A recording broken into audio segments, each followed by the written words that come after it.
Every Aborigine born in this state comes under my control. Notice, if you will, the half-caste child. These children are my special responsibility. Come for the 3 girls, Maud! No! More, Maud. Come on, little one. It is my responsibility to teach them right from wrong, so that they will be no different from you or I. Hundreds of half-caste children have been brought here to be given the benefit of everything our culture has to offer. Follow me, please. This is your new home. You talk English? Bad place. These people make me sick. Were they mothers? Nobody here got any mothers. I got mother. Come on, get your things. Where are we going? We're going home. How are we going to get there? Walk.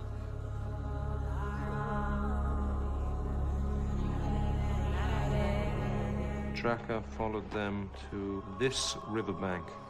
There's been no sign of them since. They're on the fence. They're following the rabbit-proof fence. It goes all the way to the sea down that way. Longest fence in the world. You put your man here. I'll have Mudu come up behind them. We can't miss them.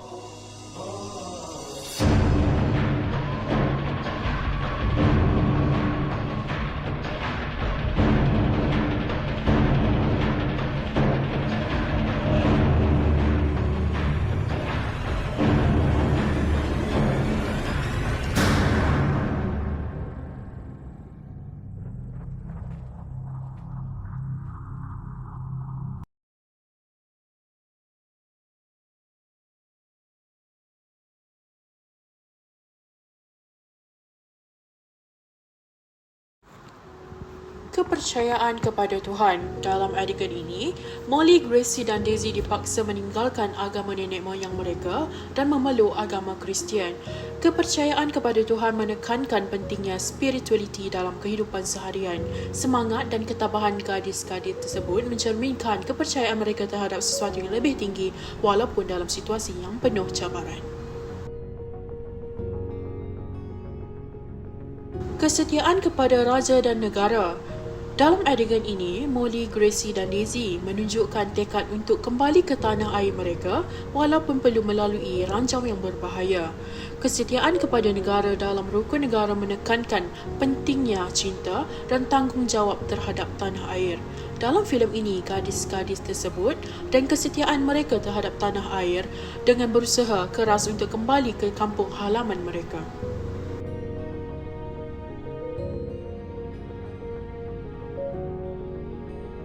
Keluhuran perlembagaan dan kedaulatan undang-undang. Dalam adegan ini menunjukkan kanak-kanak orang asli diculik secara paksa di bawah Akta Perlindungan Orang Asli 1905. Filem ini menunjukkan bagaimana undang-undang boleh disalahgunakan untuk menindas. Ia menegaskan bahawa kedaulatan undang-undang mestilah adil dan saksama melindungi semua rakyat bukan hanya sebagai alat penindasan. Ia juga mengingatkan kita tentang keperluan keluhuran perlembagaan untuk melindungi hak semua rakyat tanpa diskriminasi.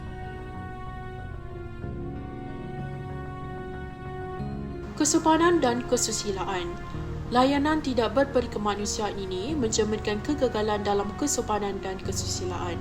Filem ini menekankan pentingnya untuk saling menghormati, beradab dan berperikemanusiaan dalam setiap interaksi dan dasar kerajaan agar undang-undang tidak menjadi instrumen penindasan.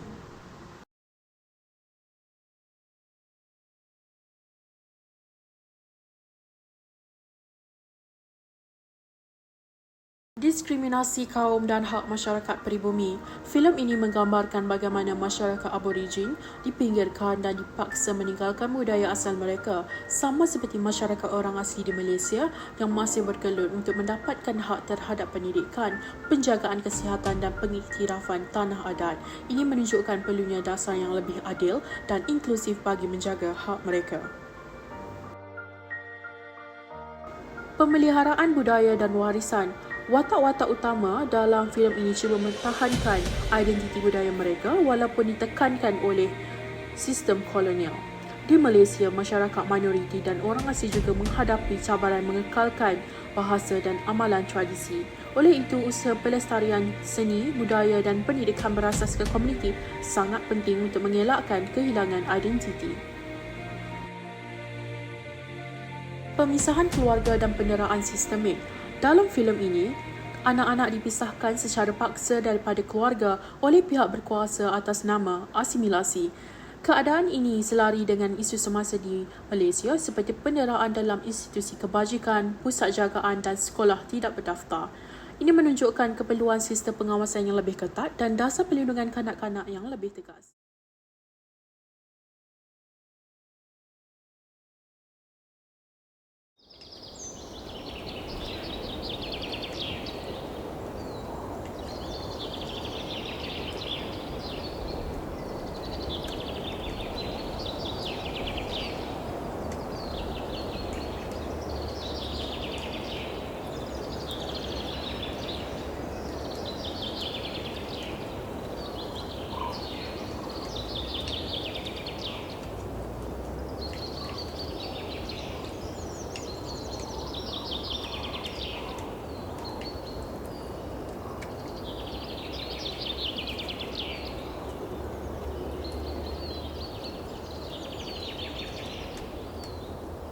Be eaten through, or sections of the fence were buried by sand drifts.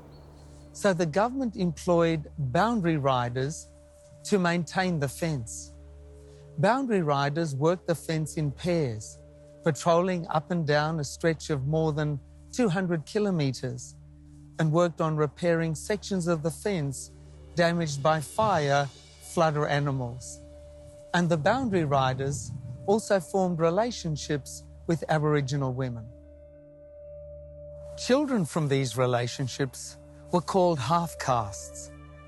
The government, believing it was acting in the best interests of these children, unwisely decided to remove them forcibly if necessary from their Aboriginal families and culture and sent them to institutions to be raised and educated as Europeans and to eradicate their Aboriginal identity and culture.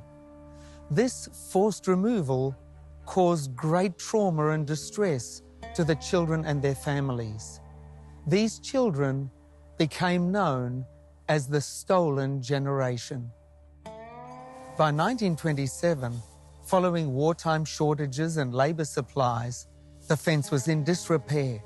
In 1930, there were calls for it to be torn down. It was then that this broken fence, symbol of a society that felt its scientific and industrial progress could bring order and control to the wilderness of nature, became the scene for an amazing act of defiance and hope, and one of the longest walks in the history of the outback. Inside this hotel and then bringing them sandwiches and lemonade. The next stop, Moore River Settlement. This is the site of the Moore River Settlement. Today it's in ruins, but when it was opened in 1918, 1 year after Molly was born, it was designed by the West Australian government to be a small, self-supporting farming settlement for about 200 Aboriginal people, with a school and a health clinic. But the land wasn't good for farming, and so in the 1920s, its purpose was shifted. Residents were usually brought here against their will, as the camp attempted to be an orphanage, creche, relief depot and home for old persons and unmarried mothers and the unwell, without being adequately staffed or funded to provide any decent services at all. Many Aboriginal children of mixed descent, then called half-castes, were brought here usually against their will as well. Moore River Settlement was under the control of Mr. Neville, the West Australian protector of Aborigines.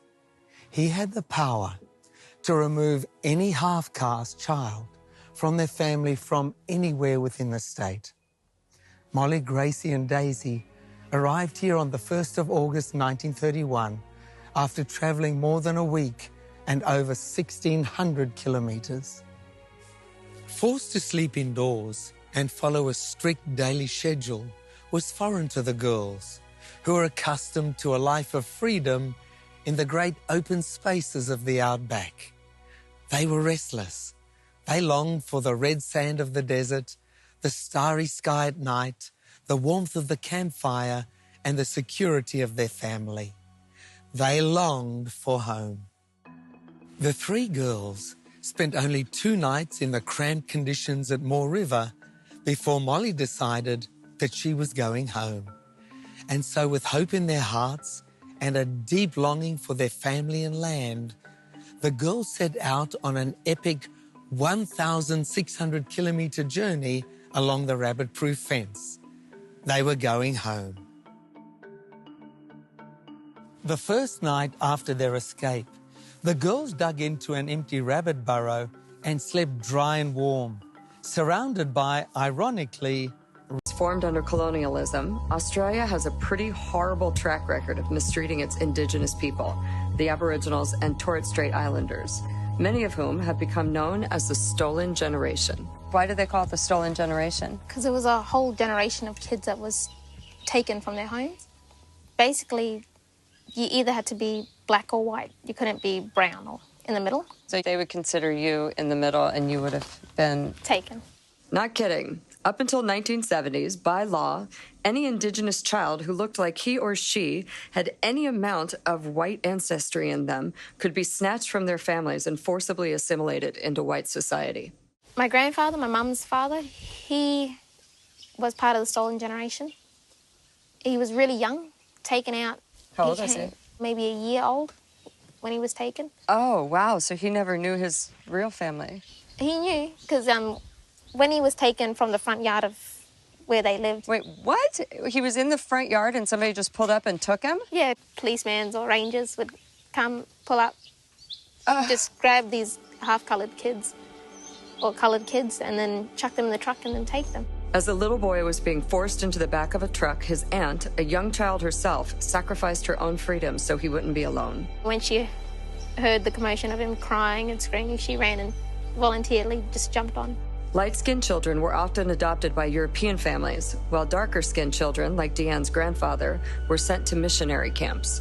Most of the missions were based on islands, so and they'd take you, send you away, let you grow up there in a mission and learn about, you know, the Catholic side of it and a European way. You'd learn English and then... Try to make you forget your family? Yeah. You never got to see them, or...? Yeah, you never ever got to see them. There was no such thing as visiting hours. He spent the rest of it on the island till he was like 18, 19. When he came off, he knew... 18 or 19 years old and basically a prison. Yeah, on an island. Just for being born? Yeah, just for being born light.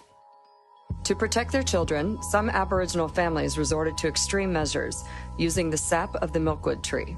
My great-grandparents painted my grandmother because she was fairly light. Yeah? Painted her all black, put the sap on her, hid her in the billabongs, creeks, rivers, and they never found her. So they did that so that they wouldn't take her and put her in the schools? Yeah, so it was a whole generation that was stolen away. Oh. But lucky for the tree and the paint, my grandmother wasn't, so... Huh. Wow. Deanne's grandmother dyed her skin until her 20s, and she was one of the lucky ones. It's believed that over 50,000 children were stolen between the 1860s and the 1970s, over 100 years later, when the laws were finally changed. But the ones who were taken have suffered ever since.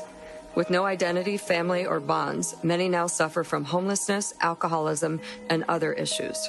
Thank you for sharing.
Filem Rabbit Proof Fence mengisahkan perjuangan 3 gadis orang asli yang dipisahkan dari keluarga mereka oleh pihak penjajah dan berjuang untuk pulang ke rumah demi mempertahankan identiti dan hak mereka.